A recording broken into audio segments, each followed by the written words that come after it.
Bună, eu sunt Alexandra și astăzi m-am gândit să vă arăt și vouă colecția mea de make-up, ce produse am și în același timp și o mică părere. Deci eu mi le țin cam așa în cutii și cutioare pentru că nu am ce să mi le țin, să mi le depozitez pe toate pentru că sunt foarte multe. Și o să începem. Să scot așa. Ok, și o să scot acesta cu... Da, o țin în cutii și cutioare cum am spus. Ok. Prima dată am această paletică de blush-uri cu iluminator și bronzer și contur. Este o paletică super ieftină de la Avon din punctul meu de vedere. Până în momentul de față în catalog este doar 40 de lei. Se merită pentru că aveți două nuanțe de blush, două de iluminator, un contur și un bronzer. Aici am fonduri de ten, creme, spray-uri, mai multe sunt amestecate. Și să începem cu cremele pentru corp, pentru ten. Am aceasta de la Planet Spa, The Fresh Ritual. Îmi place super mult, este o cremă, cum să vă spun eu, miroase a mentă. Și chestia asta îmi place, facial. Ok. Am primit pentru testare două produse de la CeraVe. Gelul de curățare și loțiune pentru față și corp. Deocamdată îmi place super mult loțiune și mi-am comandat-o de pe Dr. Max la 60 de lei aproape, varianta cea mare, pentru că îmi place super mult. Dar deocamdată gelul nu l-am testat și o să când o să-l testez o să revin cu o părere. Ok, așa mai am pentru ten serul de la Revox cu vitamina C 20%, îmi place și el la fel de mult. Și ca primere o să le scot pe fiecare să vi le arăt, adică cele care le dețin în momentul de față. Cele care le dețin sunt acestea 5. Face Studio Primer, foarte puțin în el. Îmi place, până în 30 de lei îl găsiți, poate și mai mult pe alt site. Eu l-am luat din Carrefour la doar 30-35 de lei, cam așa, nu mai țin minte, efectiv. Este un primer care chiar îmi place, ține foarte mult fondul de ten, deci se merită să dați banii pe unul de acesta. Unul mai scumpicel pe care am dat banii este acesta de la Clarins, Sos Prime. Este unul cu SDF, este 01 roz. Este unul care chiar îmi place și face super bine treaba. Îl găsiți până într 150 de lei, cam așa. Dar se merită să dați banii pe el pentru că este bun. Niște primere mai ieftine sunt acestea. Avon Magix Shine Oil Control la doar 20 de lei. Își face super bine treaba, are 30 de ml. Nu este testat pe animale, ceea ce îmi place, pentru că nu este testat pe animale. Da, sunt cam răcite și cam greu. Essence Prime Plus Studio Hidratant Primer. Este vegan, ceea ce îmi place. Îl găsiți la doar până în 20 de lei, cam așa. Eu am dat 17-18 lei pe el. Și face super bine treaba. Este cu apă de cocos și acid hialuronic. Și unul care chiar îmi place super mult este acesta de la The One, de la Oriflame, de Makeup Primer. Color Correction, este cel verde. Deci îmi place, la fel nu este testat pe animale, are 30 de ml. Eu l-am luat cu doar 25 de lei, cam așa, 27. Este pentru roșață. Și acum o să trecem. Ok. Am și spray de fixare de la Avon Magix, mai am foarte puțin. Ca fonduri de ten, am acesta compact de la Avon. Nu. Am testat o singură dată, nu este un fond de ten care să mă dea pe spate. Nu se aplică nici în niciun fel nici cu pensula, nici cu burete, nici cu mâna. Deci este un fond de ten foarte prost. Este nuanța 15 Alabaster. Ok. Am aceste două fonduri de ten de la Giordani Gold. Liquid Silk Foundation cu SPF 12. Eu îl am în nuanța Vanilla. Acela este codul dacă vreți să îl comandați. Eu l-am comandat luna trecută la ofertă la doar 35 de lei și mi-am achiziționat două să le am să mi-ajungă. Pentru că este un fond de ten cu acoperire mare. Îmi place, își face destul de bine treaba. Deci pot să spun că mai mi l-aș recumpăra încă de 10 ori în plus. Dar deocamdată vreau să mai termin ce am, pentru că am foarte multe fonduri de ten, după cum vedeți. Ok, la fel, tot de la Oriflame. Ok, stați, am văzut capul. Lampa acesta de la The One Everlasting Sink Soft Matte Foundation cu SPF 10. Este nuanța vanila neutral. Este netestat pe animale, ceea ce îmi convine. Îl folosesc super mult pe el pentru că îmi place și acoperirea lui. Este un fond de ten rezistent, dar are o acoperire foarte, foarte mică. Deci dacă vreți o acoperire mai mare de la el, trebuie să aplicați mai multe straturi.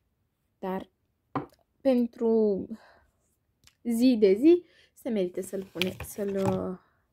puneți pe ten. Îl mai am pe acesta de la Vichy Dermablendul Foundation nuanța 25 Nude. L-am cumpărat dintr-o farmacie și 25 Nude știu că mi se potrivea nuanța de Nude. Dar mi-am cam luat o mică țeapă cu el pentru că este puțin mai închis ca tenul meu, dar poate la vară când mă voi bronza și eu puțin, poate va fi bun, dar acum, ok, nu pot să desfac să vi-l arăt. Ok, următorul fond de ten este acesta de la Maybelline Affinito, dar mai am foarte puțin în el. Foarte, foarte puțin, este nuanța Light Sun Beige. Este un fond de ten care l-am folosit anul trecut super mult, are 30 de ml, l-am folosit super mult anul trecut, v-am spus. Mi-a plăcut și textura lui, dar de la ceva timp nu l-am mai folosit pentru că v-am spus, le-am pe cele de la Giordani, care își face super bine treaba și nu ar și avea vreun sens să-l mai folosesc pe acesta, dar o să fac și un mic declutter, dar nu acum, o să fac alt videoclip zilele astea. La fel, două fonduri de ten care mie îmi plac super mult. Ok. Sunt acestea de la Evelyn Cosmetics Matte My Day, nuanța 02 Vanilla, scuzați, natural. Acesta este pe terminate, da, este umflat, dar este pe terminate și acela este nou. Am dat doar 22 de lei, după cum vedeți. Este un fond de ten care este super, îmi place super mult și acoperirea lui are o acoperire medie. Față de cel de la Oriflame The One este super bun. Lampa acesta de la Avon True Color, Calming Effects, matifiant, este nuanța Nude și acesta, din păcate, este testat pe animale. Această nuanța Nude, cum am spus, față de cel de la Vichy, este puțin mai deschis acesta față de cel, dar la fel nu mi se potrivește deloc. Dacă o să vedeți prin cadru Pampers, scuzați, dar filmez la biroul fetii. Lampa acesta de la Essence al de 16 ore, nuanța Soft Vanilla. Este un fond de ten care îmi place, are acoperire medie, este un fond de ten lejer și în același timp matifiant. Nu este testat pe animale, este vegan, ceea ce îmi place. Am dat doar 17 până în 20 de lei pe el și se merită. La prețul acestui fond de ten chiar se merită. Și Fresh and Fit de la Essence Foundation Vitamin Complex. Este nuanța Fresh Porcelain. Este un fond de ten care mi l-am dorit de ceva timp, dar îmi place și el, nu pot să spun că nu-mi place, dar nu-mi place pentru că este foarte lichid. Okay, după cum vedeți, este lichid. La fel, este până în 20-25 de lei. adică diferă site-ul. Îl mai am pe acesta de la Avon Urban, pe acesta nu l-am testat deloc. Este un fond de ten, ce am citit eu pe catalog, un fond de ten cu acoperire mare, dar nu prea cred, și ceea ce nu-mi place este că este testat pe animale. Da, și ok, să vă spun și nuanța, light medium. V-am spus, nu l-am testat pe acesta, dar o să revin cu păreri. Unul care chiar îmi place super mult este acesta de la Serum Foundation, nuanța Orm Ivory. Ați văzut, nu am luat toate fondurile de ten nuanțe asemănătoare, pentru că nu sunt toate nuanțele la fel. Este un fond de ten care îmi place, este un fond de ten cu acoperire medie, nu chiar mare. Îl găsiți în catalog la 30-35 de lei și se merită. Am două fonduri de ten care mi-au luat țeapă cu ambele și cu Avon Power Stay, după cum vedeți, este foarte închis pentru mine. Eu înainte foloseam nuanța Light Beige și eu am zis să-l testez pentru că în catalog părea foarte deschis. Părea cum ar fi cel de la Fresh and Fit. Și când mi-a ajuns acesta. Deci, Doamne, nu am cum, adică să combin, ar trebui să pun foarte, foarte puțin din acesta și foarte mult din acesta ca să poată să-mi iasă nuanța mea, dar mult mai mult din acesta decât din acel. Dar așa mai bine o să fac un declutter și o să-l dau, pentru că am la cine să-l dau. Și la fel și cu acesta de la Avon în gama Lux, este nuanța Porcelan. Este un fond de ten cu tentă rozalie, nu l-am testat deloc pe ten. Deci nu mi-l doresc ca să-l testez pe ten, pentru că trebuie să-și ia la revedere din colecția mea să plece. Deci aceste două cu siguranță vor pleca. Ok, acum le aranjăm cum v-am spus. O să vă spun la fiecare câte o părere, pentru că așa să știți pe ce să dați banii mai repede decât să dați pe unul scump, adică să dați 100-150 de lei pe un fond de ten. Da, se merită să dați. Dacă este un fond de ten bun, se merită să dați banii ăștia, dar dacă nu-l folosiți zi de zi, nu se merită. Da, și scuzați, eu v-am spus, că țin în cutii. Ok, o să iau părfardul. Ok, și trecem mai departe. Ok, cam greu, cu o mână. Ok. O să începem. O să încep prima dată cu pudrele. O să le scot pe toate, adică o să le iau pe categorii și le prezint. Acestea sunt toate pudrele mele. O să încep cu acesta de la Oriflame din gama On Color. Este nuanța Porcelan. Este o pudră care chiar îmi place. Nu mă așteptam să-mi placă chiar așa de mult. Da, după cum vedeți, aproape ajung la tăviță. Este o pudră care chiar se merită banii, 20-25 de lei, cam așa, de la On Color, se merită. Una care este superbă, am recumpărat-o și o să recumpăr în continuare, Lorraine Infallible. Ok, este nuanța 160 Sun Beige. Este super bună, la fel este aproape însă la tăviță, nu prea se vede. Scuzați voce fetiței mele. O mai am pe acesta de la Essence Skin Lovely Sensitive Mineral Powder, nuanța 1 Translucent. Este o pudră care este super bună, dar ceea ce nu-mi place la ea mirosul. Miroase foarte oribil. Dar în rest este o pudră ok până în 20-25 de lei. Este la fel vegană și cred că de aia miroase și așa. Două pudre de la... Ok, scuzați. De la Evelyn. Ok, scuzați. Evelyn Cosmetics, nuanța 34. Este o pudră bună. Vă recomand la fel la 16-17 lei. Se merită. Și aceasta tot de la Evelyn, Translucent, nuanța 60, Matte Finish Fix. Este o pudră, ok, nu pot, ok, am putut. La doar, cum v-am spus, 16 lei se merită. După cum vedeți, am făcut și gaură.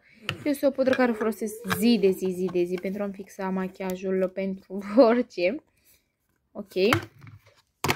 Vă recomand. O pudră mai scumpicică este aceasta de la Giordani Gold, care este nuanța Light. Pentru mine nu îmi face nimic, nu mi place, nu nimic. Essence la Bag Matte Fix and Compact Powder este o pudră superbă, deci este vegană la fel și este o pudră care îmi place și o să o recumpăr. La fel până în 20-25 de lei o luați. Aceasta am luat-o de pe 2 Cosmetics acum 3 ani, cam așa. Dar de atunci nu am folosit-o deloc pe ten. Am vrut o să încerc, dar mi-e frică să o pun pentru că la doar 4 lei o pudră ce ar putea face de 4 lei. Ok, o mai am pe aceasta Lux, Lime Medium Silk. Este o pudră care o folosesc rar, adică nu folosesc nici zi de zi, dar nici o dată la o lună, două, nu. Adică o zi o folosesc pe cea de la L'Oreal, o zi pe cea de la On Color și tot așa. Și de o pudră pulbere o am pe acesta Magic Mark. Este o pudră care îmi place și aceasta de la... Asta o găsiți la 20-25, pe asta o găsiți puțin mai scumpică până în 40-45 de lei de la Rimmel, dar se merită. Ok, aceasta este pudra. Aceasta nu este testată pe animale, nu nimic, deci ceea ce mă bucură, că nu sunt testate pe animale. O să scot acum iluminatoarele. Deocamdată individuale le-am decât pe acestea două. Makeup Revolution Highlight în nuanța Champagne și Mega Honey de la Obsession. Ok, sunt două nuanțe diferite. O să încerc să o fac swatch, să le vedeți și nuanța. Cam așa sunt. Sunt niște nuanțe superbe de iluminator. La fel, la doar 15-17 lei, cam așa se merită. Ca bronzer le am pe acestea 3. Ok. Sunt individuale acestea. Essence Sun Matte Bronzing Compact Powder Lighter Skin, nuanța 0 Natura. Este un bronzer foarte mare, care chiar își merită banii, de până în 20 de lei. Precisar de la Avon am dat 30-33 de lei pe el, de la nuanța Golden Bronze. Nu este un bronzer ceea ce îmi convine mie. Când îl aplic pe ten nu este chiar așa de pigmentat, deci nu. Și unul puțin mai scumpicel, eu am dat 130 de lei pe acesta. Adică în euro am dat cam 25 de euro 30, pentru că eu l-am cumpărat din Italia. Când am locuit în Italia, acum nu mai locuiesc. Este o nuanță foarte caldă și este superbă. Am folosit, este nuanța 002. La blush-uri, la fel, la blush-uri am așa. Acesta de la Essence de Blush, în nuanța 30, este un blush la doar 15, până în 15 lei, nu mai țin minte. Cam așa este nuanța, este foarte rece și îmi place. Pe ăsta nu o să-l mai desfac pentru că are capacel rup și de-apă îl pun. Este de la Lidl, este aproape ajuns la tăviță, l-am de vreo 2 ani de zile și îmi place super mult și nu aș renunța la el. Mai am această paletică de la Evelyn, am dat doar 22 sau 26 de lei, nu mai țin minte. Dacă vreți să știți toate produsele Evelyn Cosmetics, eu le-am luat de la o farmacie de la mine din comunitate, care are la farmacie și produse de make-up. Aceasta este o palețică care îmi place super mult. Da, scuzați, are două nuanțe de blush mate, două si de fate. Deci se merită să o cumpărați, să o testați, da. Da, și scuzați muzicuța. Și acum, ok, și mai am și bronzerul, scuzați, bronzerul pentru contur de la Dior. Da, la fel este, la fel l-am cumpărat din Italia. Da, după cum vedeți, are 4-5 ani de când e la mine. Și nu mai e nimic de capul lui. Și palețele pentru ten. Ok, tot la iluminatoare, că toți suntem aici. Ok, o să vi le scot pe toate. Scuzați. Essence Contouring este o paletă superbă, până în 20 de lei, la nuanța 10. O să trec repede prin ele. De la Revolution am două palețele.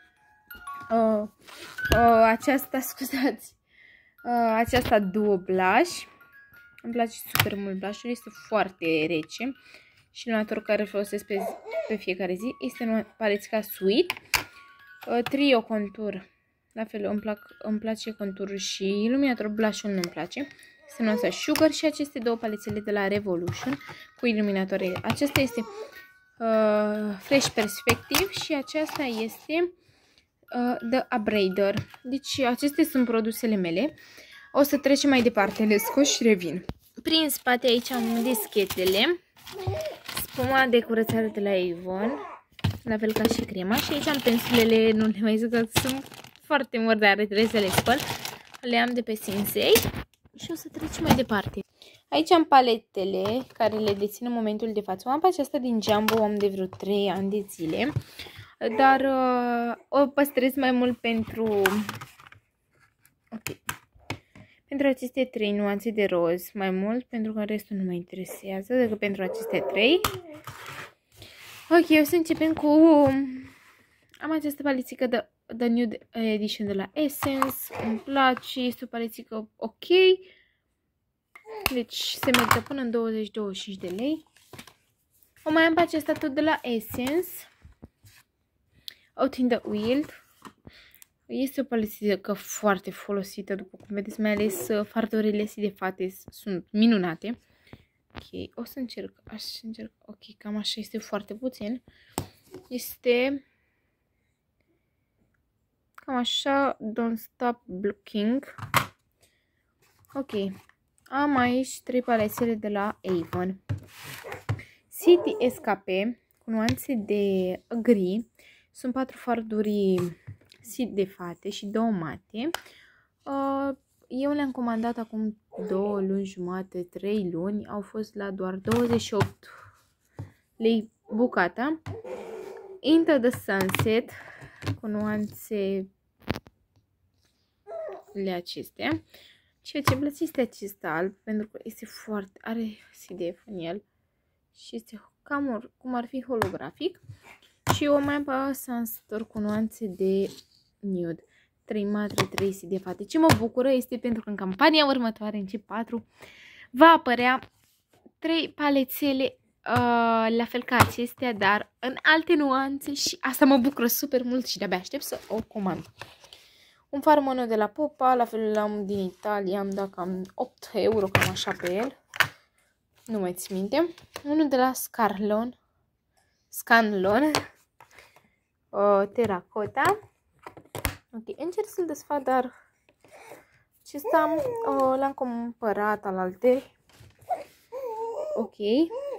Este un fard ok. Dar pe floape nu prea face nimic. Am primit cadou de la Mayani, de pe Pink Panda de la Mayani, acest pigment. Ok, eu încerc și să vi le desfac, să vi le arăt, pentru a le vedea mai concret. Acesta este, are foarte mult SDF. De pe Pink Panda eu mi-am luat această palețică de la, de la Lovely, nuanțe de nude. Să fiu sinceră, eu aceste 3 nuanțe sunt puțin mai închise, eu le folosesc pentru sprânceni și sunt minunate. Ok, mai am această palețică de la Avon, Glimmerling. Ok, sunt puțin cam... Ok, așa arată. Eu am luat-o la doar 70 de lei, cam așa, 65, 69, până în 70 de lei. Mi-am dorit-o foarte, foarte mult și ceea ce nu convine este pentru că este testată pe animale și nu. Asta nu convine la cei de la Avon pentru că testează produsele pe animale. Această palețică de la Meaty Beauty am cumpărat dintr-un magazin Madechina.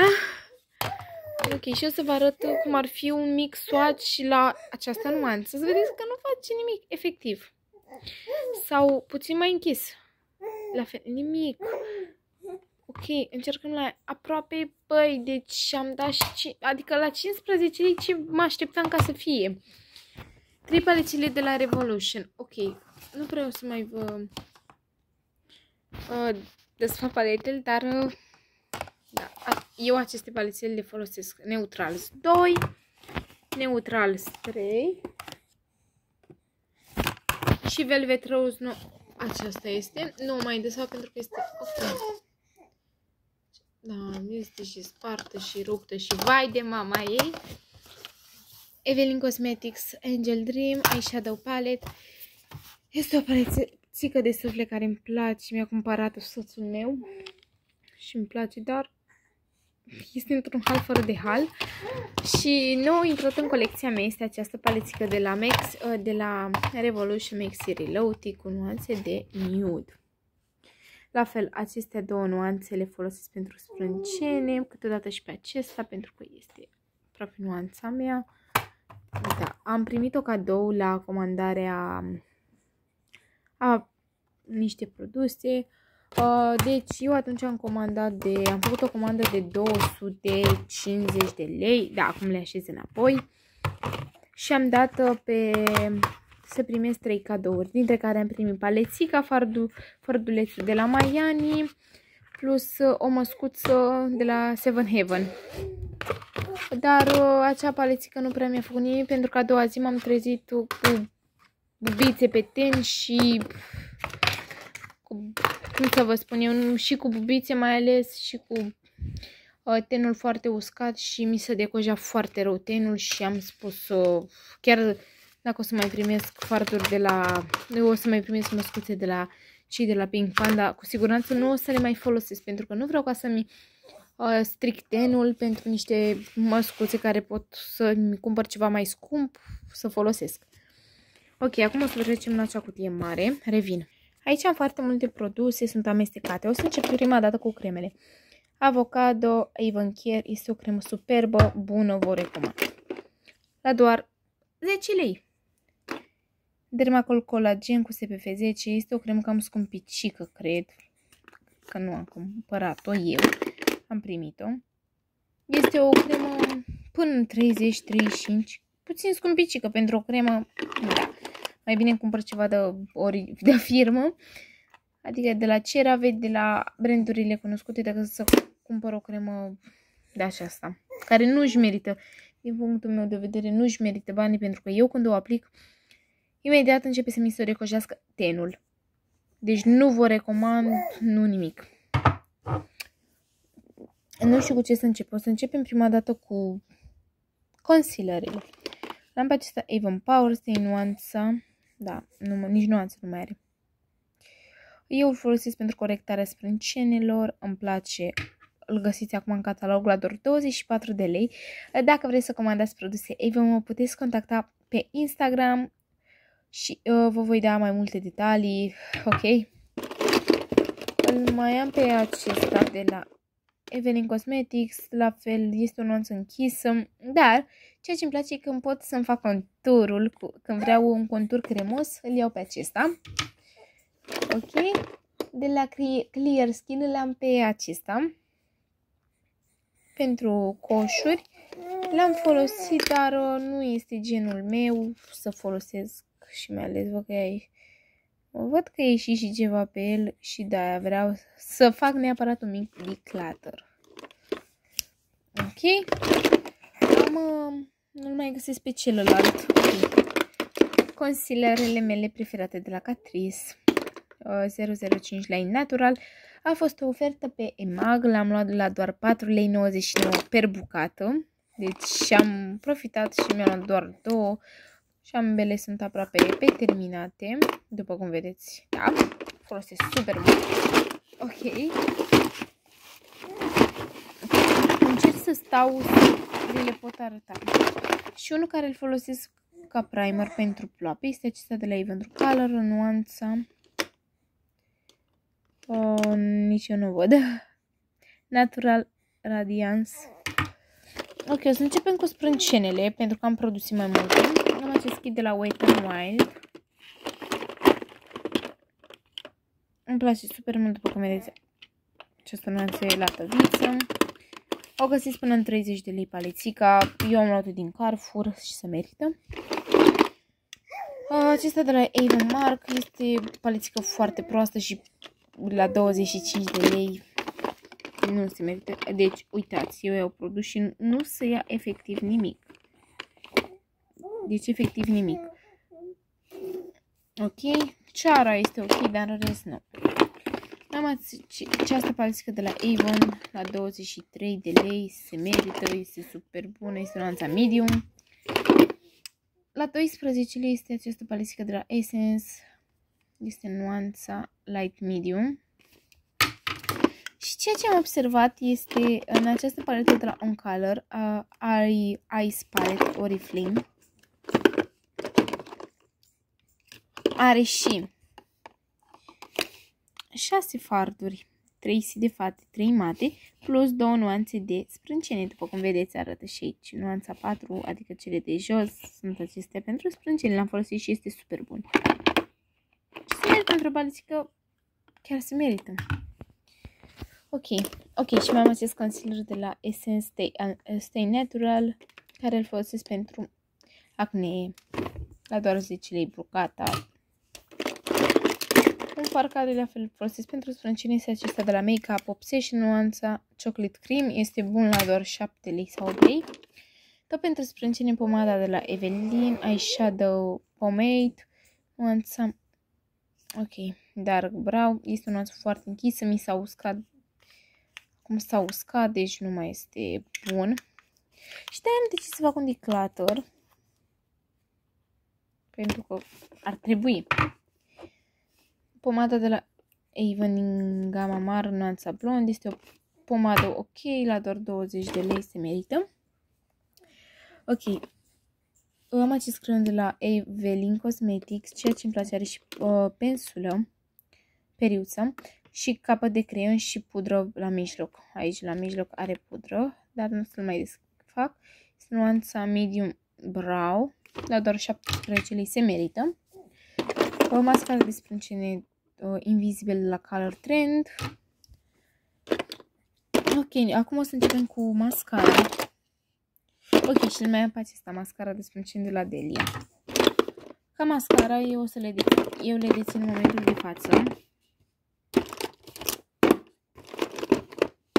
Cred că 4, ok, 5 mascara Super Shock, care este nou, nu l-am testat. False Lash, la fel este nou, nu l-am testat. Eu le-am în momentul de față pe acestea 3. Lux 5 în 1 și Lash Princess super bun, vi recomand. Ok, pe urmă o să începem acum, nu știu cu ce să încep. Două produse la fel de necesare de la CeraVe, uleiul de curățare și crema. O să începem cu, am aici un eyeliner de la Essence, super bun, îl recomand, îl folosesc pe fiecare zi. Acesta de la Avon, e cam scumpicel, 30 de lei aproape, nu se merită, mai bine îl cumpărați pe cel de la Essence. Ok, un color foarte mic eyeliner, am dat până 20 de lei pe el, la fel nu-mi place. Și ăsta de la Edit, care la fel este unul bun, vi recomand pe acesta, e până 15 lei. Dar ține foarte mult, vi recomand. Rujuri. Ei, din gama mată este această nuanță. Nu am foarte multe rujuri. Nici nu prea folosesc rujuri. Preferatul meu este decât acesta de la Avon Power. Asta e nuanța Non-Stop Nude. Îmi place, dar este cam scumpicel până în 30 de lei. Acesta este la fel dintr-un magazin random, dar nu este nuanța care să-mi placă. Și aici are luj de buze. Acesta de la Estée Lauder, am dat foarte mulți bani pe el. Am crezut că este un ruj care să-mi placă, dar din păcate este un ruj foarte... nuanța îmi place, dar textura lui Avon Power Stay mai am foarte puțin. Este nuanța Neverding Nude. Da. Ruj de la Ruby Rose, aceea este nuanța. Nu să le mai stau să vi le arăt așa. Wet n Wild este nuanța 1409E. La fel, ăsta este preferatul meu. De la Glimmer Stick. Ok. Evelyn Cosmetics, este mai mult un balsam, un luș de buze de la Avon True Color, Giorgio Armani care nu mai am în el, ăsta e un luș de buze cu sidef albastru în el, rujul meu preferat de la Clarins, care l-am folosit pe fiecare zi s-a dus. Ok, două monstre de ruj, nuanța aceasta și un roșu aprins, 3 Beauty Lip Still, nuanța Ongoing Rose este aceasta. O să mergem mai repede, este nuanța Nude Blush și asta este și aceasta nuanță Cappuccino. O să mergem mai repede pentru că videoclipul s-a făcut foarte lung și cred că nu aveți răbdare să vă uitați până la capăt. Aici am concealer de la Avon, eyeshadow Attract Eyeshadow Primer de la Avon, far cremos de la Revlon. Ok, aici mai am o vopseaua de sprânceni de la Delia. În rest am Monster de parfum de la Oriflame, creion de la On Color Trend, Ada, Deborah, Guerlain, Avon, Color Trend. Să mai știu că vi le arăt așa în parte. Pupa, creionul meu preferat, o cremă pentru ochi, creion de ochi de la Color Trend, creion de buze de la Evelyn, creion de sprânceni de la Avon, două creioane de la Avon, Power Stitch și Ada, Giorgio Armani, Ada, Miss Kiss Ofra, Astra, un creion nude maro pentru sprânceni de folosit pentru buze și un eyeliner de la Avon Maro. Cam acestea sunt produsele care le am eu și ce v-am arătat. Deci, dacă v-a plăcut, nu uitați să apăsați un like, să vă abonați la canal pe data viitoare.